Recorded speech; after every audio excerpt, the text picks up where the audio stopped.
लिए ये डर कितना अच्छा होगा कितना बुरा होगा ये कह नहीं सकते। हालांकि गुजरात में भी चाक चौबंद है पूरा प्रशासन। भाई इतने सालों से कोई खबरें निकली ही नहीं तो फिर चाक चौबंद तो है ही प्रशासन। अब इस चाक चौबंद प्रशासन की पोल कौन खोलेगा? पोल खोलेगी जनता। और जनता जब पोल खोलने पर उतरती है, जब वहां के विश्लेषण आते हैं, तब बाकी में चौंकाने वाले होते हैं। आप भी सोच रहे होंगे कि निकाय चुनावों के विश्लेषण का क्या मतलब है पॉलिटिक्स से, लेकिन यहाँ गुजरात का मतलब है उस पॉलिटिक्स से जिस हिसाब से देश के लोगों के भीतर गुस्सा फैला हुआ है। 5 साल जीत गए, ईवीएम से जीते, किससे जीते ये नहीं पता, लेकिन गुजरात में भी गुस्सा है। वो स्टेट है गुजरात जो स्टेट हमेशा प्रधानमंत्री मोदी जी को एक देवता तुल्य मानती थी। गुजराती मानुस समझ करके उसको हमेशा वोट देती। एक गुजराती मानुस प्रधानमंत्री बनेगा इसलिए वोट दिया था। लेकिन गुजरात की जनता भी आतंकित हो चुकी है इन साहिब से। तो साहिब कबूल हो हमारा सलाम।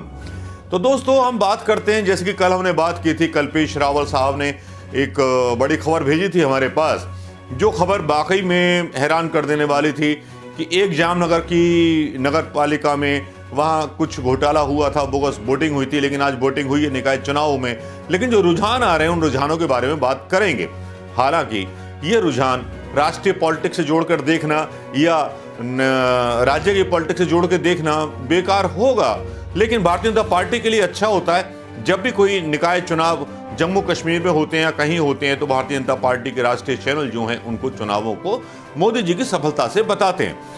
तब क्यों ना फिर इन निकाय चुनावों को मोदी जी की असफलता से जोड़ा जाए और पूछा जाए वो सवाल जो फील्ड में लोग हैं, जो गुजरात के लोग हैं, उनसे पूछा जाए कि आखिर निकाय चुनावों में हुआ क्या है। ऐसा क्या हुआ है कि हवा गुजरात की भी बदलने वाली है। चलिए बात करते हैं। हम अपने कल्पेश रावल, हमारे संवाददाता और एडिटर और संपादक, लेखक, पत्रकार कल्पेश रावल साहब को फोन मिला रहा हूं। तो साहब अब सुनिए उनकी प्रतिक्रिया, और उनका फोन मैंने मिला दिया है।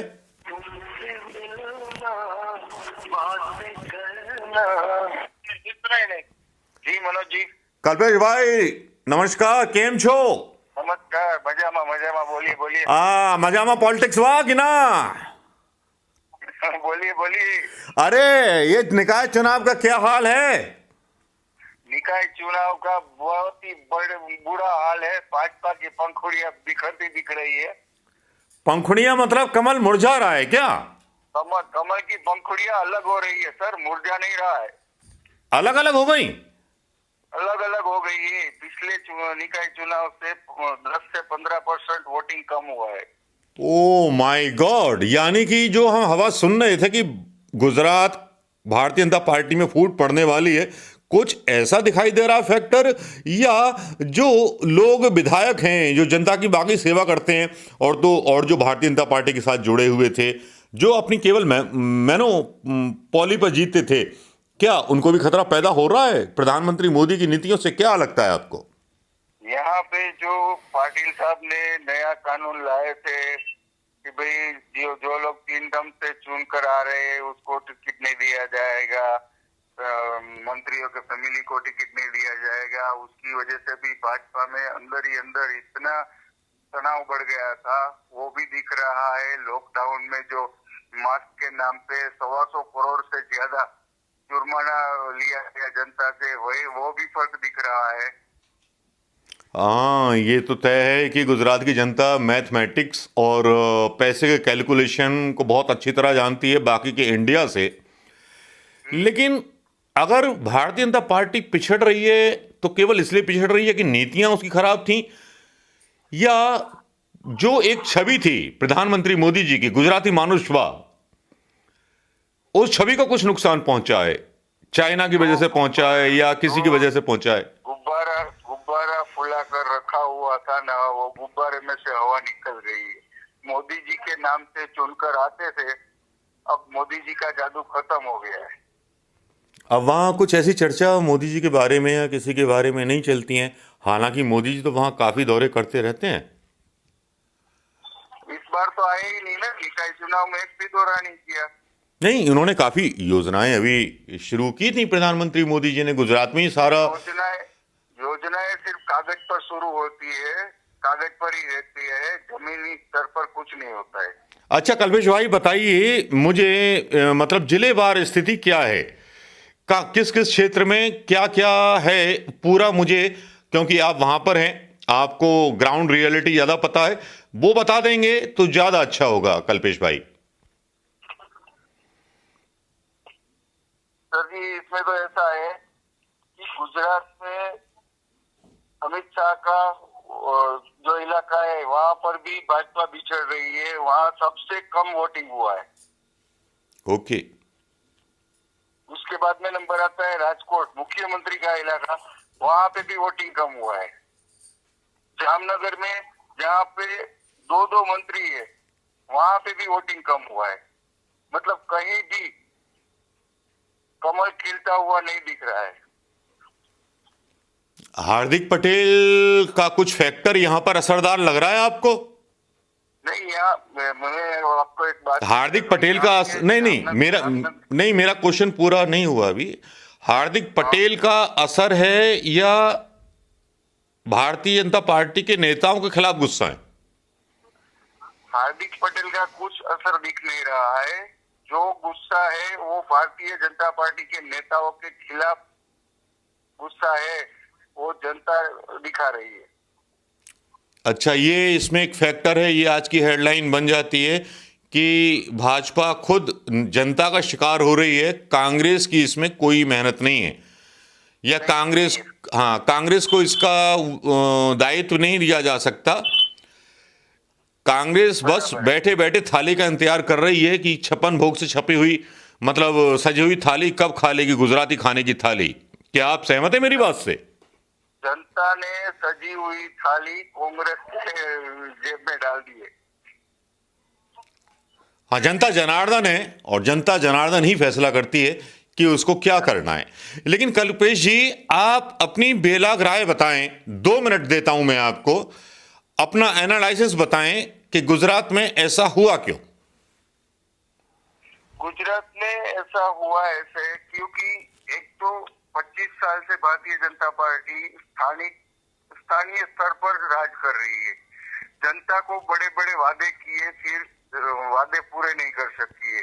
2 करोड़ रोजगार का वादा किया, कहीं भी रोजगार नहीं मिला। कंपनियां आती है, कंपनियों में भी बाहर से लोग आके मजदूरी करते हैं। जनता को काम यहाँ लोकल स्तर पर नहीं मिल रहा है, और जो सच बोलने जाता है उसको डराकर बंद कर दिया जाता है। अच्छा, अब एक क्वेश्चन मैं आपसे पूछ लूं कि आपने देखा होगा कि रजत शर्मा का आज हैशटैग चल रहा था ट्विटर पर, उसके बारे में कुछ कहना चाहेंगे? क्योंकि काफ़ी सारी चीज़ें चल रही थीं और उन चीज़ों को भी प्रधानमंत्री मोदी जी के साथ जोड़ा जा रहा था। क्या ये सही है? मेरी निगाह में तो गलत है, मोदी जी थोड़ी जिम्मेदार हो सकते हैं। सर, इसमें चाय बिस्कुट वाले पत्रकार है, जिसको सत्ता में आना है, सत्ता के साथ जुड़े रहना है, वो लोग तो कंपनियों की तरफदारी ही करेंगे ना। कंपनियों को फायदा कैसे होता है वो दिखाने के लिए ये सब चाटुकारिता करते ही रहते हैं। थैंक यू कल्पेश भाई, बात करके अच्छा लगा, फीडबैक देने के लिए अच्छा लगा। लेकिन आप अंदाजे से बताइए कि पूरी तरह सुपड़ा साफ हो रहा है भाजपा का या कुछ कसर रह जाएगी? परसेंटेज बहुत ही कम मिल रहा है अभी तो मेरे हिसाब से जी। वोटिंग डल चुका है। अभी परसों गिनती होगी तब पता चलेगा जनता किसकी तरफ गई है। या पंजाब की तरह हवा चल निकली है क्या? सुपड़ा साफ होकर रहेगा क्या? अभी तो जो परसेंटेज दिख रहा है उसके हिसाब से तो ऐसा ही लग रहा है कि भाजपा का सुपड़ा पूरी तरफ सब महानगर पालिका में साफ हो रहा है। नहीं, आप लोगों का बैठना उठना भारतीय जनता पार्टी के कार्यकर्ताओं और उन सब के बीच भी होता होगा, तो उनसे भी कुछ फीडबैक मिलते होंगे जो अनऑफिशियल होते होंगे। सबका मोरल डाउन है अभी भी। अच्छा, भाजपा वालों का सबका मोरल डाउन है, कोई भी कुछ बोलने के मूड में नहीं है। वैसे एक चीज और भी चल रही सोशल मीडिया पर, उस पर आपकी प्रतिक्रिया ले लूं कि नहीं ले लूं? कौन सी? कि राहुल गांधी की छवि पहले से बहुत अच्छी हो गई। अरे सर जी, ये आपको भी पता है, राहुल गांधी एक शब्द भी बोल दे ना तो पूरा मीडिया सरकार की ओर से बोलने के लिए आगे चला आता है। इसके हिसाब से आप सोच लो कि राहुल गांधी की छवि कितनी बढ़ गई है। हाँ, इन्होंने ही बनाया, मुझे लगता है कि शायद इन्होंने ही वो छवि तैयार कर दी खुद। सरकार ने ही तैयार कर दी राहुल गांधी की छवि। चलिए, थैंक यू कल्पेश भाई इस डिसेंट जानकारी के लिए। एंड जानकारी देते रहिएगा, जिस दिन परिणाम आएंगे उस दिन भी हम आपसे बात करेंगे दोस्तों।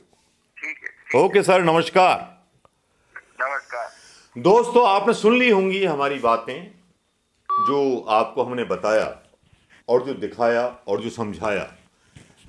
अब देखना ये होगा, जिस तरह से रिपोर्ट आ रही है गुजरात में भारतीय जनता पार्टी का कार्यकर्ता हताश है, भारतीय जनता पार्टी के अंदर फूट है, भारतीय जनता पार्टी के अंदर बेचैनी है। बस जुड़े हुए हैं तो केवल पैसे के लिए। पैसा है तो सब कुछ है। देशभक्ति जाए भाड़ में, भारत माता जाए भाड़ में, इन लोगों के लिए। दोस्तों, वीडियो अच्छा लगा हो तो शेयर करना मत भूलिएगा। आकलन कैसा लगा ये जरूर बताइएगा। अगर आकलन गलत हो तो इसको मैं सॉरी बोल दूंगा। नमस्कार, जय हिंद।